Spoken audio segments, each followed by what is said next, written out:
1985 एक ऐसा फैसला आया जिसने एक हक की लड़ाई देश में छेड़ दी।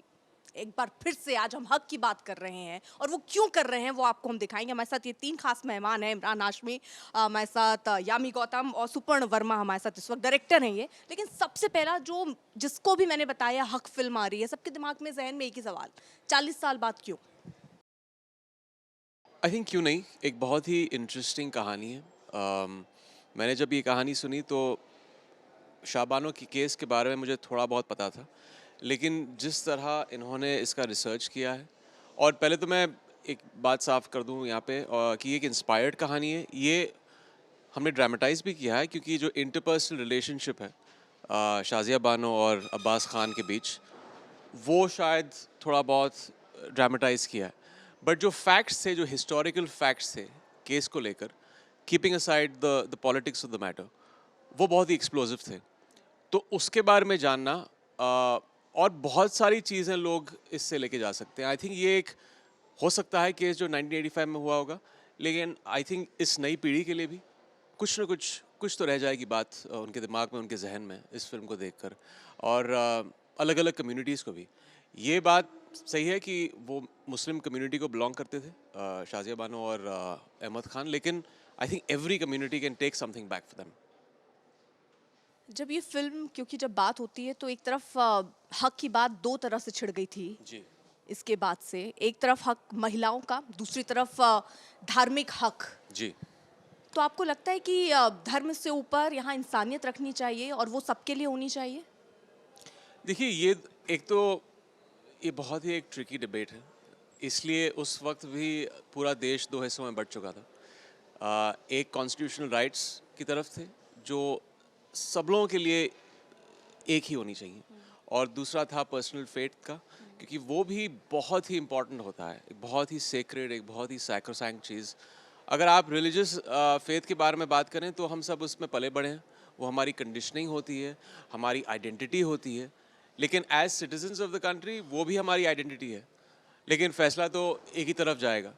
तो हाँ, हम सब सपोर्ट करते हैं जुडिशरी को उस चीज़ में, लेकिन वो एक बहस शुरू हो गई थी उस वक्त। तो ये अगर डिबेट शुरू हुआ फिल्म को देखने के बाद, तो हमारा काम हो गया है। अच्छा यामी, क्योंकि आजकल एक एक्टर के लिए बहुत चैलेंजिंग इसलिए है क्योंकि एक तो आप कोई रोल निभा रहे हैं। हमने लास्ट पद्मावत जैसी फिल्में देखी हैं, बेशरम रंग गाने सुने हैं जिसको लेकर बहुत ट्रोल किए गए लोग। तो इस तरह की जब फिल्म, जैसे आपने तो लगातार 370 आर्टिकल 370 इस तरह की फिल्म जो भी आपने उड़ी, या अब जो आप ये फिल्म कर रही हैं, तो आपको एक डर एक एक्टर के तौर पर होता है कहीं ट्रोल नहीं हो जाऊं, या फिर ऐसी विवादों वाली फिल्मों को क्यों करना है, या फिर आपने जब ये फिल्म सुनी तो आपको लगा नहीं करना है मुझे ये? आपने जब इस सवाल की शुरुआत की, मुझे लगा एक सांस में ये चारों फिल्में बैठती नहीं है वैसे। बहुत अलग है। Not putting anyone down और एनी थिंग, बट चारों अलग रीजंस और they don't get along that. So मुझे समझ नहीं आया वो क्वेश्चन में फिट कैसे होगा। और as a rule, as a policy, किसी भी सवाल में जब किसी और एक्टर का नाम हो या उनके काम का नाम हो तो मैं उसका वैसे तो मैं जवाब नहीं देती हूँ। अगर आप उसको रीफ्रेस करना चाहती हैं आप कर सकती हैं कुछ। हाँ, लाइक मेरा सवाल ये था, आप चलिए आप किसी और उससे मत लीजिए, बट कई बार विवाद हो सकती है किसी फिल्म को लेकर, हाँ, ये और कर एक सकते हैं। एक्टर के तौर पर, क्योंकि आप लोग अल्टीमेटली एक एंटरटेनमेंट या फिर कोई एक मैसेज देना चाहते हैं। विवाद क्रिएट करना, मुझे लगता है एक एक्टर कभी नहीं सोचता होगा कि आपकी किसी भी चीज़ से कोई विवाद खड़ा हो। इस तरह की फिल्म जब आपके सामने रखी गई तो जी। आपके दिमाग में आया कि कहीं ये विवाद लेकर ना आ जाए, कहीं फिर इस पे ट्रोल हूँ, इस तरह की थॉट, या फिर आपको लगा नहीं ये स्टोरी बहुत अच्छी है, एज एन एक्टर मुझे बहुत कुछ करने मिलेगा और मैं करूँगी? नहीं, ये बिल्कुल करेक्ट सवाल है आपका। इससे मैं ज़रूर वाकिफ़ रखती हूँ। देखिए, जैसे आपने कहा, आपने काफ़ी जवाब दे ही दिया अपने सवाल में। हम लोग आर्टिस्ट लोग हैं, हम लोग एक्टर्स हैं। ऐसा ये सब चीज़ें आती हैं जब फिल्म का प्रमोशन आसपास आने लगता है और हम मीडिया से मिलते हैं, हम बाकी लोगों से मिलते हैं, और आप भी ऑडियंस ही हैं। ऑफ कोर्स आपका काम है, यूर अ जर्नलिस्ट, बट आप भी, आई एम श्योर, एक ऑडियंस के तौर पे ही आपकी भी ऑब्जर्वेशन होगी। आप सारे एंगल्स एक साथ लेकर एज एन एक्टर आप नहीं चल सकते, आपको चूज़ करना है कि आप किस सच के साथ जा रहे हैं। मैं बतौर एक्टर मैं हमेशा कहानी पर जाती हूँ, मैं हमेशा स्क्रिप्ट पर जाती हूँ, मैं किरदार पर जाती हूँ, अपने डायरेक्टर से देखती हूँ और हमारा इंटेंशन क्या है कहानी को लेकर। हमारा इस हक को लेकर ऐसा कोई इंटेंशन हो ही नहीं सकता। हक जैसी फिल्म जो एक्चुअली एक कुछ अच्छा ही देकर जाएगी, कि किसी को कोई दुख हो या किसी को परेशानी हो या किसी को बुरा लगे, ये कतई बिल्कुल भी इस तरह का इंटेंशन नहीं है। And at the same time आप डर के भी काम नहीं कर सकते, है ना। अगर कोई विवाद होना होगा वो किसी भी ऐसी बात पर हो सकता है जो शायद आपने सोचा ही ना हो, और इस तरह की फिल्मों के साथ विवाद जुड़ना वो भी कोई बहुत शॉकिंग नहीं है। तो कहीं ना कहीं आप प्रिपेयर्ड भी होते हैं, पर लगता है इतना विश्वास होता है कि अच्छी टीम है साथ में, हम पहले एक अच्छी फिल्म बनाते हैं, फिर हम हक से बोल सकते हैं पहले आप फिल्म तो देखिए। अगर आपको फिल्म देखने के बाद फिर से ऐसा कुछ लगता है, तब हम शायद सवाल जवाब कर सकते हैं। बिना फिल्म देखे कोई धारणा ना बनाए। और अभी तक लोगों को पसंद ही आ रहा है ट्रेलर, और लग रहा है कि कुछ इस तरह का कुछ इमोशनल ड्रामा होगा जो मुझे लगता है आने वाले टाइम में तक आप सब आई थिंक याद रखेंगे अच्छे रीजंस अच्छा, के ये लिए। शाबानो केस पहले आपने शायद आपके बचपन में कोई मेमोरी थी उसकी, उसको लेकर ज़रा बताइए। आप उस समय जब आपने वो सुना, जब आपको कोई फिल्म ऑफर हुई, आपको उस महिला का कैरेक्टर करने को मिलेगा जिसको आपने सुना, हो सकता है फिर आपने बहुत डिटेल उसकी रिसर्च स्वाभाविक है किया होगा, आप एक्टिंग कर रही हैं जब, तो आपने क्या पाया उस महिला को जब समझा आपने एज एज एन एक्टर, तो क्या लगा? पहली बात ये एक फीलिंग मैं बयान नहीं कर सकती, जैसे आप कह रही हैं कि जब सुना होगा उन केस के बारे में। हम लोग स्कूल में थे और सोशल मीडिया का ज़माना नहीं था कि एक क्लिक किया और सब कुछ पता चल गया क्या ट्रेंड हो रहा है, और वो सब न्यूज़पेपर्स के माध्यम से जैसे बाकी सब नागरिकों को पता होता है उतना ही पता था। और वही इमेज आज भी वही है जहन में जो उस वक्त देखी थी। तो जब ये किरदार लेकर जब सुपर्ण आए डिस्कस करने और रेशु, तो वापस ऑफ कोर्स एक टाइम मशीन होता है ना, बात ये कर रहे हैं और आपका दिमाग चार दिशाओं में घूम रहा है, और एक आपको कहीं उस जगह ले गया जहाँ पे पहली बार आपने सुना और पढ़ा इसके बारे में, और उतनी ही इन्फॉर्मेशन थी जितनी बाकी सब किसी को एक सरफेस लेवल पर होता है। बट मुझे भी जानना था, मुझे कि ऐसा ऐसी ऐसी क्या बात है इस केस में कि ये एक लैंडमार्क, एक हिस्टोरिक, और इस तरह के शब्द हम यूज़ करते हैं। और अगर बेबाक होकर अगर मैं कह सकती हूँ कि काफ़ी पॉलिटिकल इवेंट्स भी of course which affected which happened in our country, a lot of them, I think this was that one case जिसमें से काफ़ी इवेंट्स फॉलोड। बट इसेंशली जो मुझे समझ में आया, जो सबका सार है, कि बहुत सरल कहानी थी।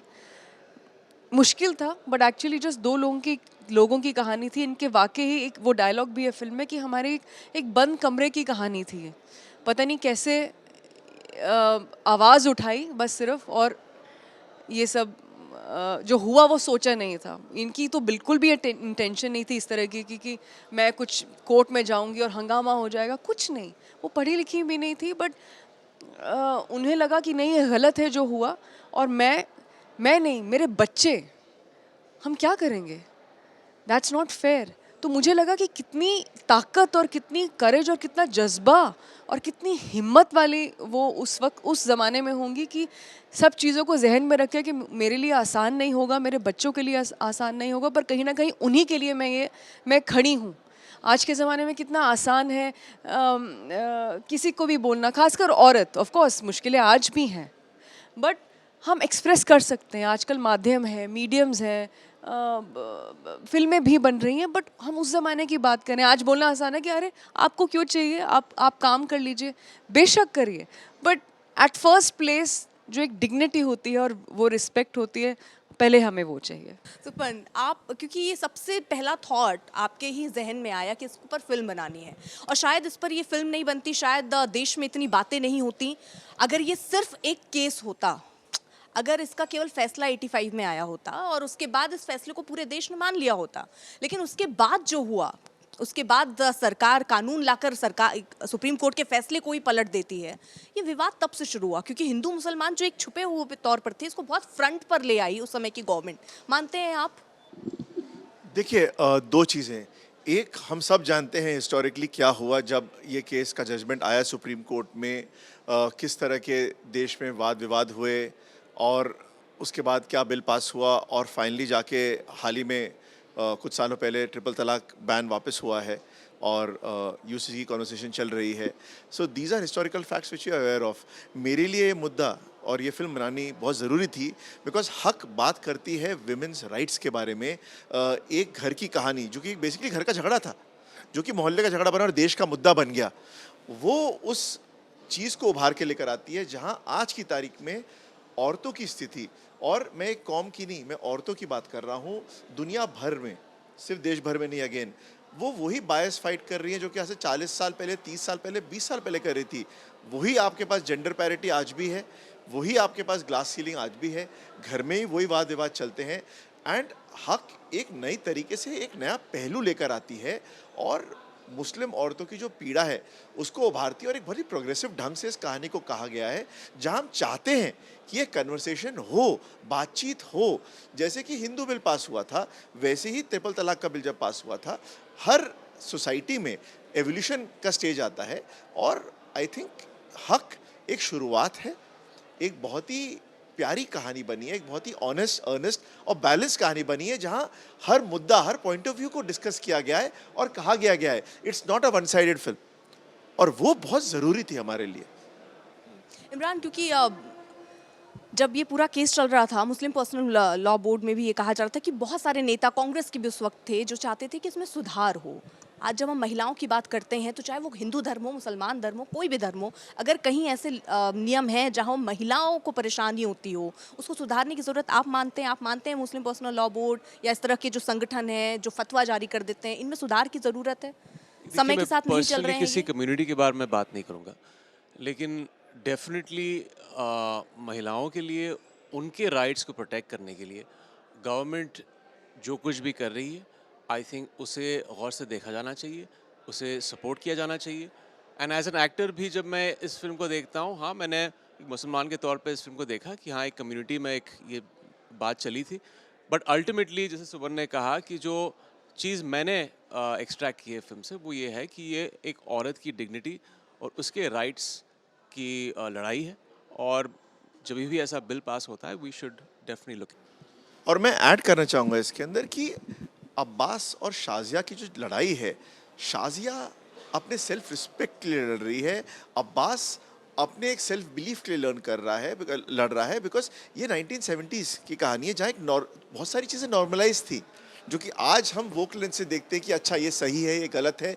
हम सोसाइटी इवॉल्व हुई है, राइट. तब एक अलग स्थितियाँ थी, एक अलग मानसिकता थी, एक अलग सोच थी. तो अब्बास उस सोच से आता है, शाजिया अपने हक के लिए लड़ रही है, और दोनों का पॉइंट ऑफ व्यू हमने प्रॉपरली पूरी तरह से बिना किसी फिल्टर के पुट फॉरवर्ड किया है कि ऑडियंस सुने, समझे, अपने आप डिसाइड करे. हम नहीं चाहते कि फिल्टर बने हम लोग. जब आप फिल्टर करते हो या चीज़ों को मतलब कारपेट के नीचे छुपा देते हो ना, तब आई थिंक चीज़ें प्रेशर होकर फटती हैं. हम चाहते हैं बात हो, विचार विमर्श हो, कन्वर्सेशन हो. And I think Haq is gonna be a conversation starter हर घर में. वो कॉन्वर्सेशन तो है ही यामी, लेकिन बात उसमें धर्म की आ जाती है. एक महिला के सम्मान की बात हो रही है तो फिर वही बात आ जाती है कि हमारा धर्म ये अलाउ नहीं करता. हिंदू धर्म में सबरीमाला केस ले लीजिए, उसमें भी मंदिर में जाना अलाउ नहीं, कोर्ट ने फैसला दिया कि आप जा सकती हैं महिलाएं. तो जहां महिलाओं की राइट की बात हो तो वहां धर्म की आड़ लेना क्या ठीक है?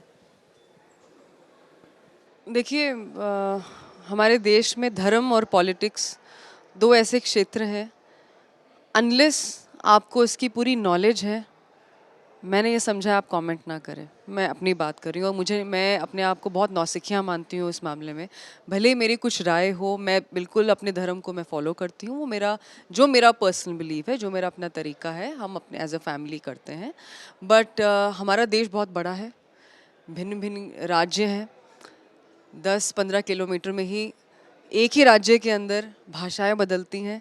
तो मैं इस इतने something which is so personal to each one of us, है ना, कमेंट करना और उस पर करना थोड़ा मुश्किल होगा. इसलिए अगर आप मुझे इजाज़त दें इस बात के लिए, हाँ, मैं ये ज़रूर चाहूँगी कि जैसे सुपर्ण ने कहा, इमरान, हम सब बातों का सार एक यही है कि एक वक्त के साथ चीज़ें बदलती हैं और जो बदलाव अच्छे हैं वो लोग भी समझेंगे कि वो अब हमें अपनाना चाहिए. अगर हम 100 साल पुरानी बात करें, बहुत सारी प्रथाओं की बात करें, हो सकता है वो हमारे धर्मों में भी ना हो, किसी की इंटरप्रिटेशन हो, पर धीरे धीरे धीरे धीरे परतें खुलती हैं और हमें eventually we come to a very reasonable point जहाँ पे एक सोशल जस्टिस या सोशल फेयरनेस की जो बात करें वो भी मुझे आई एम श्योर जहन में लिया जाता है। एंड बाकी उसके अलावा मैं इस चीज़ को कैसे एक संक्षेप में कहूँ, मुझे लगता है मैं इसके काबिल नहीं हूँ। शाजिया बानो अपने ही धर्म का इस्तेमाल करके कॉन्स्टिट्यूशनली जीत। बिल्कुल, कुरान की आयतों का जिक्र उनके लॉयर ने लास्ट में किया और उसी के बाद वो जीती थी, जिसमें उस बात का जिक्र है कि अगर तलाकशुदा महिला है तो उसको भी वो हक है, आप उसको जीवन यापन के लिए दीजिए जितनी उसकी ज़रूरत है। ये तो कोर्ट का पूरा मामला था। अब क्योंकि अगर सुपर्ण, मुझे ऐसा लगता है कि अगर ये पूरा मामला वो सरकार पे नहीं जाता तो शायद ये इतना बड़ा इशू भी नहीं होता, क्योंकि इससे पहले भी कोर्ट ने पहली बार ऐसा जजमेंट नहीं दिया शाबानो केस में। इससे पहले भी 2 जजमेंट ऐसे ही गुजारे भत्ते को लेकर आप दे चुकी थी, बट वो उस पर ना फिल्म बन रही है ना उस पर हम बात भी नहीं कर रहे हैं। तो अगर मैं इसको राजनीतिक उसमें ले जा रही हूँ तो आप लोग बहुत ही स्मार्टली उसको घुमा दे रहे हैं, वो भी मैं समझ रही हूँ। लेकिन क्योंकि मैं आपको आप जब फिल्म देख नहीं आई टेल यू समथिंग, आप जब फिल्म देखेंगी ना, अभी जो आपने पॉइंट बोला, आप बहुत इंटरेस्टिंग पॉइंट आपने लिया, मैं इसे बिल्कुल नहीं झुटला सकती, पर आप जब फिल्म देखेंगी तो शायद आपको ये वार्तालाप याद आएगी कि मैं क्यों मुस्कुरा रही थी, क्योंकि कहीं ना हमारा जो द होल आइडिया ऐसे हम जैसे कहा हम एक्टर्स हैं या हम एक क्रिएटिव इंडस्ट्री से हैं। हम यहाँ डॉक्यूमेंट्री नहीं बनाई, हमने एक फिल्म बनाई है जिसका पहला हमारा फ़र्ज़ है, हमारा जो फ़र्ज़ है वो एंटरटेनमेंट है, अपनी ऑडियंस तक पहुंचाना है, जितनी वाइड ऑडियंस हो सके वहाँ तक पहुंचना है। हम कुछ प्रीच नहीं करें, हम कौन होते हैं किसी को कुछ प्रीच करने वाले, हम इतने कोई काबिल इंसान नहीं हैं। हमारा क्या माध्यम है, हम आर्ट, सिनेमा, है ना। कई बार सोसाइटी हम सिनेमा को इन्फ्लुएंस करती है, कई बार सिनेमा इन्फ्लुएंस करता है सोसाइटी को। तो बातों बातों में ही अगर कुछ ऐसी कोई बात निकल आए ऐसे जिससे शायद कुछ आपको एक दिल को छुए, सिर्फ औरतों को ही नहीं सबके लिए है, तो मुझे लगता है फिर हमारा कुछ भी बोलना जस्टिफाइड नहीं होगा, वो ऑडियंस ही उसे डिसाइड करेगी। और शायद I wish you watch the film and you will know कि मैं शायद क्या कहना चाह रही हूँ। जल्दी से मैं छोटा सा वो भी, क्योंकि अब फिल्म की भी हम बात कर लें इसमें राजनीति के तर, आपका मोनोलॉग है 8-10 मिनट का शायद, उसके लिए आपने किस तरह से तैयारी की, क्योंकि उसकी बहुत तारीफ हो रही है, जो भी उसके बारे में सुन रहा है या जिसने भी आपको सुना या सेट से भी जो बातें हम तक आती हैं तो बहुत उसकी तारीफ है। तो मैं उसके बारे में जब भी सेट से वीडियो में कुछ अपने भी जासूस छोड़ रखे हैं आपके सेट में, आप जर्नलिस्ट थे, आपको पता है हमारे सूत्र बहुत दूर तक है। देखिए फिर थोड़ी सी अधूरी इन्फॉर्मेशन है, मोनोलॉग इनका भी इनका भी है, तो हम दोनों का ही है। और ऑफ कोर्स मेहनत तो किसी भी अगर कोई अच्छा काम निकल कर आता है उसमें मेहनत तो होती है, कोई शॉर्टकट नहीं है उस मेहनत में। इमरान, मैंने, सुपर्ण, जब भी हम कुछ भी सीन कर रहे होते थे, जैसे कि ज़रा टाइम मिलता था, अच्छा दोबारा कर लें वो सीन, कुछ और ऐड कर सकते हैं, कुछ कम कर लें, लॉक करना। हम दोनों को इम्प्रोवाइजेशन बहुत पसंद है ना, कि कुछ भी आया मोमेंट में हमने कुछ डायलॉग बोल दिया। मोनोलॉग में आप वो नहीं कर सकते, आपको हर ग्राफ, हर लाइन, हर चीज़ को आपको माप तोल के आपको पहले से ही कहीं ना कहीं डिसाइड भी करनी है, and at the same time आपको स्पॉन्टेनियस भी होना है। और 1-2 मिनट के लिए नहीं, 8-9 मिनट के लिए, वो काफ़ी सुनने में लगता है अच्छा 8-9 मिनट, पर बहुत ज़्यादा होता है। तो और सुपर्ण की सबसे खास बात ये थी कि कोई जैसे अभी है वैसे ही सेट में हाँ हो जाएगा, कोई प्रॉब्लम क्या है, कुछ भी नहीं है। मैंने कहा कुछ भी अरे कुछ नहीं होता। तो इमरान हाशमी और यामी गौतम दार हो तो मतलब ऑफ कोर्स हो जाएगा। पर अच्छा, इमरान को जब आपने फिल्म सुनाई या आपने बोला तो आपको लगा कि इनको तैयार कर पाना मुश्किल है? क्योंकि इमरान, मेरा सवाल एक छोटा सा जल्दी से आपसे, तैयार करवाना मुश्किल है इस फिल्म को। क्योंकि एक मुस्लिम होकर, क्योंकि इसमें मुस्लिम ही 2 भागों में बढ़ गए थे, कुछ की राय कुछ थी, कुछ की राय कुछ थी। आपको लगा कि आप फिल्म में कर रहे हैं, कहीं ऐसा ना हो जाए एक वर्ग को खुश करें दूसरा नाराज ना हो जाए, दूसरे को खुश करें कहीं वो नाराज ना हो? वो एक सवाल तो मैंने सुपर्ण से पूछा भी था और फिल्म की स्क्रिप्ट में सारे जवाब वहीं पे थे, साफ वहीं पे थे, कि सुपर्ण और रेशु ने जिस तरह इस फिल्म को कंस्ट्रक्ट किया है, उन्होंने बस ऐसी फिल्म है जो पहले इंटरपर्सनल रिलेशनशिप की बात करूंगा, it's like a camera is placed in the homes of these people और आप इनकी ज़िंदगी को देख रहे हैं। जिस तरह ये शादी डिवोर्स में बदल गई, उसके बाद ये झगड़ा शुरू हो गया कोर्ट रूम में, और बिना जजमेंट के, बिना उंगली उठाए, बहुत ही न्यूट्रली कहानी कही गई है। और जो लास्ट मोनोलॉग है, शायद कुछ डेफिनेटली बहुत महिलाओं को ये लगेगा कि ये रेट्रोस्पेक्ट में बहुत ही ग्रे कैरेक्टर है अब्बास खान का, लेकिन ये रेशो की जो राइटिंग है और सुपन की थॉट जो है अब्बास खान का जो मोनोलॉग है एंड में, I don't give too much away, but एक बहुत ही पावरफुल मोनोलॉग है। इनका भी बहुत पावरफुल मोनोलॉग है, लेकिन बहुत ज़रूरी था कि इसका जो डिबेट हो, इसकी आर्ग्यूमेंट जो हो, एक बार सोचें कि यार ये भी अपनी जगह सही है। तो दैट वो I think it took how many months for her to write that, 6 months just to write the monologue. 2 for him, 4 for her, because इनका ऐसा 3 साल powerful का बन मैंने गया कि सुना हम research। counter करने में हाँ अपना एग्जैक्टली बदल लिया। तो वो एक आई थिंक फलक्रम जो फिल्म का जो फाइनल सीन है 20 मिनट का 15 मिनट का scene, that is something that will hit the audience very hard. God mode जो बोलते हैं ना, 7 तारीख को फिल्म आ रही है। 7 तारीख को फिल्म आ रही है। 7 तो मुझे नवंबर। लगता है कि हमारे व्यूअर्स भी तैयार होंगे, क्योंकि ये कॉन्वर्सेशन सुन के कम से कम आपको ये समझ आएगा कि हो सकता है कई बार जब मैं ये इंटरव्यू कर रही थी या जो लोग बात कर रहे थे उन्हें लग रहा था कि ये पॉलिटिकल क्योंकि इशू से जुड़ा हो सकता है, बट मुझे जो आपसे बात करके फील आया कि इसमें आपने दोनों पक्ष रखे हैं। दिल से दिल। बनाई हुई फिल्म है जिसमें आपने एक महिला का पक्ष भी रखा है और उस शख्स का भी पक्ष रखा है जो इस केस को लड़ रहा है, उसका भी कोई पॉइंट ऑफ व्यू था, उसको भी आपने सामने रखा है। बहुत बहुत शुक्रिया, थैंक यू सो मच आप सभी का हमारे साथ Thank बात you करने so के लिए। much. नमस्ते। देश दुनिया की बाकी खबरों के लिए आप देखते रहिए आज तक।